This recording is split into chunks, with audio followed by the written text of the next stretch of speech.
Hammaga salom. Bugun tom ma'noda yangi epizod chiqdi va bu epizod men uchun eng yoqtirgan epizodlarimdan biri bo'ldi. Bugun esa sizlar bilan 79-epizodni tahlil qilamiz. Siz bilmagan detallar va shuningdek tarjima balo-battarlar. Siz esa yaxshilab o'rnashib oling. Men esa epizodning boshidanoq bizga o'tgan qismdagiga o'xshagan prototip kamerani yuzidan ko'rsatyapti va biz o'sha eski qismlarda chiqib kelgan olimni ko'rishimiz mumkin. Olim kameramen Spikermenga o'sha prototip kamerani beryapti va biz Spikermenni yuzidan ko'rishni boshladik va Spikermen Vantuzmenni haykaliga qarayapti va qora Spikermen kamera olimga ba'zi qurilmani beryapti. Spikermen bizni tushunyapsizmi dedi. Kameramen esa tushunayotganini bildirdi va uning tushuntirishi bo'yicha bu qurilma Spikermenlar va skibidistlarning tilini tushunishga yordam berar ekan. Qora Spikermen sinab ko'rishni aytdi va skibidist men seni parchalab ichida nima borligini ko'rmoqchiman dedi. Kamera olim esa qo'rqib ketdi. Spikermen esa o'ylaymanki ishlayapti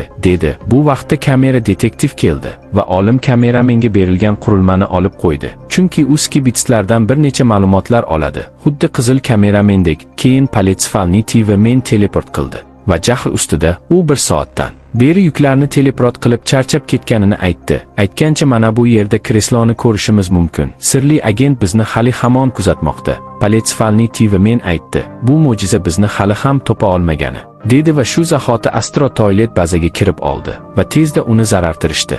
U esa shunchaki kulib aytdi.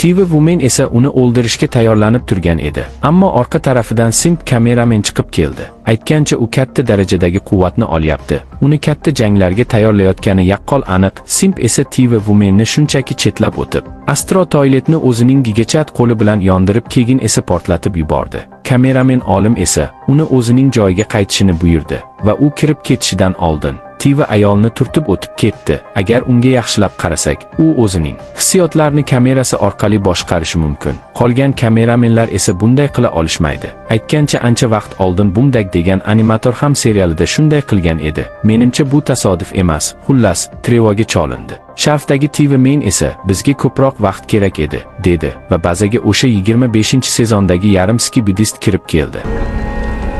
Looks like they don't want to settle. They ruined my fit. Fuck peace. Kill them all. Aniqrog'i u Astro Toiletlar bilan ittifoq tuzmoqchi bo'lgan, ammo ular rozi bo'lishmagan va biz xuddi 50-epizoddagidek tashqariga chiqdik. U yerda esa haqiqiy urush ketayotgan ekan. Va Rainbow Skibdist Astro Toiletni juda ham achinarli yo'l bilan o'ldirdi va orqasidan Astro kelayotgan edi. Lekin uni kameramen o'ldirdi. Rainbow esa nice deb javob berdi va shu zahoti kameramenlar eng kuchli qurollarni tashqariga chiqarishdi va jang maydoniga mafiya kirib keldi. Uni oxirgi marta 77-epizodda ko'rgan edik. Korotchi u Astro skeletni bosib tashladi va shunday dedi.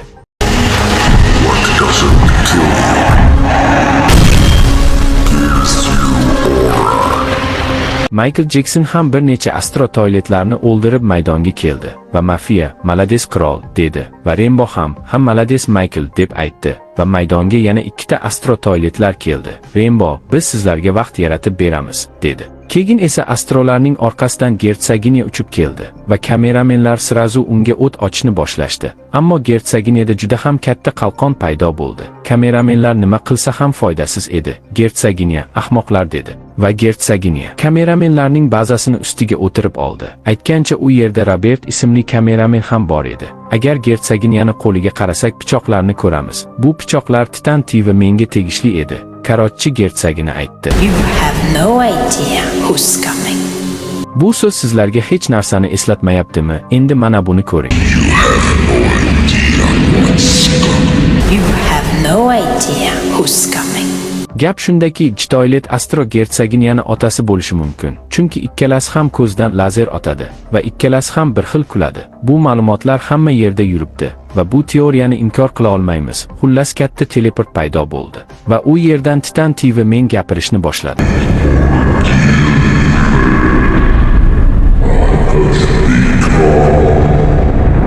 va tutun ichidan vod chiqib keldi. Kameramenlar qalqonni yoqishdi, ammo bu hech narsani o'zgartirmas edi. Vod hamma yoqni vayron qilishni boshladi. Bitta zarbasi orqali juda ham ko'p joylar vayron bo'ldi. Kameramen va skibidistlar unga o'q otishni boshlashdi, ammo foydasiz edi. Vod qalqoni orqali o'zini himoya qildi va u yana bir o't ochdi va yarim otryadni yo'q qilib tashladi. U deyarli Jiggernautnikidek qurol olibdi va uning televizorida endi qalqon bor, shuningdek uning kuchli qilichi bor. Bu narsani keyinroq harakatda ko'ramiz.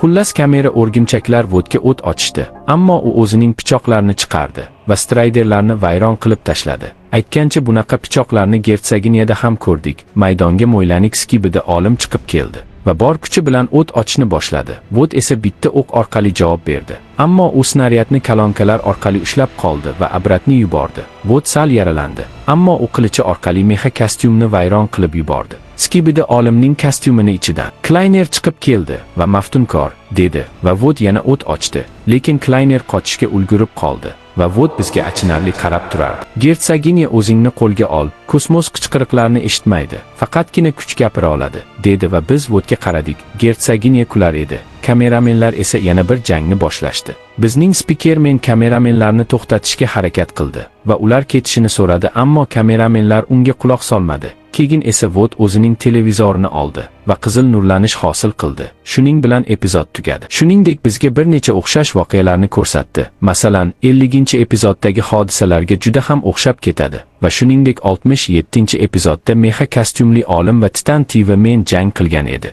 79-epizodda esa xuddi shu voqea takrorlanyapti, ammo endi skibidi olim yaxshilar tarafda. Qachonki 79-epizodga spoilerlar chiqqanda, men mana bu spoilerdagi narsa Vod bilan bog'liq bo'lishi mumkin deb aytganman va shunday ham bo'ldi. Aniqrog'i u Vodning kallasi ekan. Shuningdek, qachonki detektiv kameramen kelganda, biz boshqacha kresloni ko'rishimiz mumkin. Bu aniq kameramenlarga tegishli emas. Menimcha bu yangi sirli agent bo'lishi mumkin. Yana bilmadim. Yana bir ma'lumot, dizayn bo'yicha yana Strider va Dear From Ogeyo yordam berishgan. Strider MP51 kameramenni yasagan. Aniqrog'i u Simp kameramenni yasagan. Dear From Ogeyo esa Vodni yasagan. Esingizdami, Dafqbum qachonlardir 79-epizod haqida ma'lumotlar bergan edi. Xo'sh, gap shundaki, ma'lumotlarning birida mana bunday ma'lumot bor edi. Astro Enelo va Fake Toilet 60-qismda nima haqida gaplashganini bilib olamiz. Demak, 79-epizod 2-qismda biz Toilet va Enelo Astroni ko'rishimiz mumkin. Menimcha agentlarni qutqargani Toilet keladi, spiker Titan emas. Shuningdek, Dafqbum IBOga bir video tashladi. U videoni mening Telegram kanalimdan topishingiz mumkin.